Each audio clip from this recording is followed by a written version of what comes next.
Avatar: The Last Airbender is a show that I personally consider to be one of the greatest of all time. But its sequel, The Legend of Korra, has a less than stellar reputation, and many Avatar fans are very vocal in their hatred of it. With the recent announcement of a brand new show for the Avatar universe called Avatar: Seven Havens, it is not really a surprise that Legend of Korra haters have come out of the woodwork again, begging on their knees for a reason to complain. Now, listen, I understand that Korra was not a perfect show. I mean, if we're being entirely honest, I also have some issues with it myself, but overall, I think it was still pretty good. As a TV writer myself, I like to acknowledge that a lot of the problems the show faces stem from forces beyond the creators and the writers' control. Mostly network interference from Nickelodeon, who didn't want a brown, queer woman as the main character of the new installment of this iconic franchise. Never attribute to creative stupidity that which is accurately explained by corporate malice. As a woman and a participant of many different fandoms, I am no stranger to seeing female characters dragged through the mud for no reason. But most of the criticism that Korra receives holds next to no water, and I'm tired of acting like there isn't a specific reason behind the hatred she gets. Hi guys, my name is Lexi, and today I will be breaking down for you why most Korra haters, no matter what they say, do actually just hate women. Let's start off by talking about Aang. A lot of fans to this day struggle to grasp that despite both being avatars and the respective protagonists of their own series, Aang and Korra are two different people who lived in vastly different eras of the world. Korra gets a lot of hate for being destructive, angry, and not thinking things through, unlike Aang, a pacifist who balances goofiness with spiritual wisdom. Korra also gets tons of heat for any mistakes that she makes. If anything in general goes wrong, somehow there's always a way that it's entirely her fault, and that makes her the worst avatar that ever existed. I mostly see people bringing up how Korra loses her connection to her past lives at the end of Season 2, but I also see people criticize her for nearly ending the avatar cycle at the end of Season 3 when she's poisoned by Zahir. Oh, you mean like this?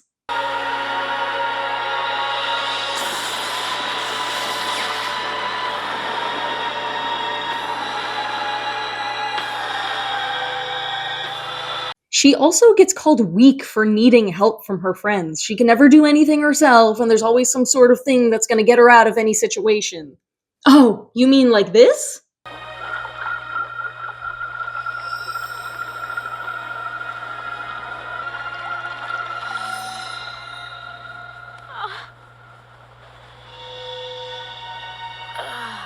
Despite falling victim to the same circumstances here, Aang is given so much more grace than Korra is.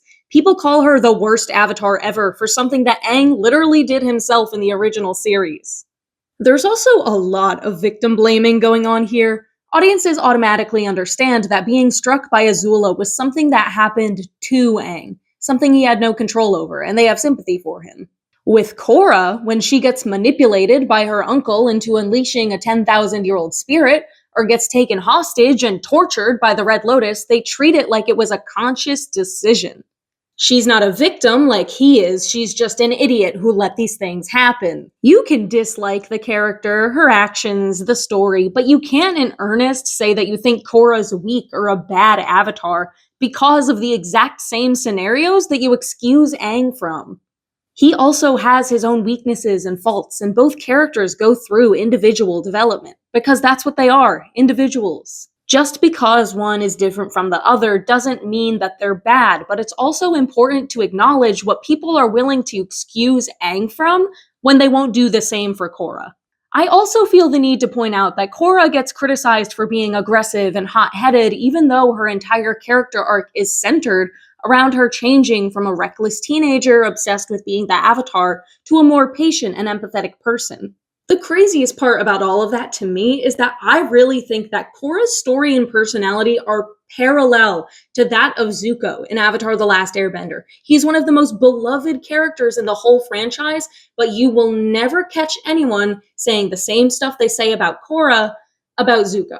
Zuko and Korra practically have the same emotional journey. They're the same age, they share a lot of core traits like their determination and confrontational nature, and have to change from a one-track-minded teenager consumed by their own goals to someone capable of self-reflection who cares more about helping others than themselves. But when people talk about Zuko, they say he has one of the best redemption arcs in all of television, which I agree with. He's a wonderful character, and it's amazing to watch how he changes over the course of the show.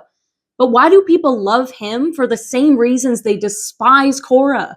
Zuko was literally a villain for most of the series, but somehow still gets cut more slack than Korra does. Both characters have frustrating moments where they make the wrong choices. They have to deal with terrible traumas and grow and end up becoming better people as a result of their experiences. It is impossible to be a coincidence that Zuko is beloved and forgiven despite all of the wrong he did, while Korra, whose crime is literally just being a woman that people don't find palatable, is treated like the Antichrist. And when you call people out, they try to defend themselves and they say, no, I don't hate Korra because she's a woman, I hate her because. And then they list any of the aforementioned traits or circumstances that apply to Aang, Zuko, or other male characters that they love. They say none of it is misogynistic without realizing that double standards and treating women differently than men is literally the definition of sexism. Misogyny is so ingrained in our society and our thought patterns and our brains that people are entirely incapable of seeing it for themselves or admitting when it influences their outlook on certain people or behaviors or even their entertainment.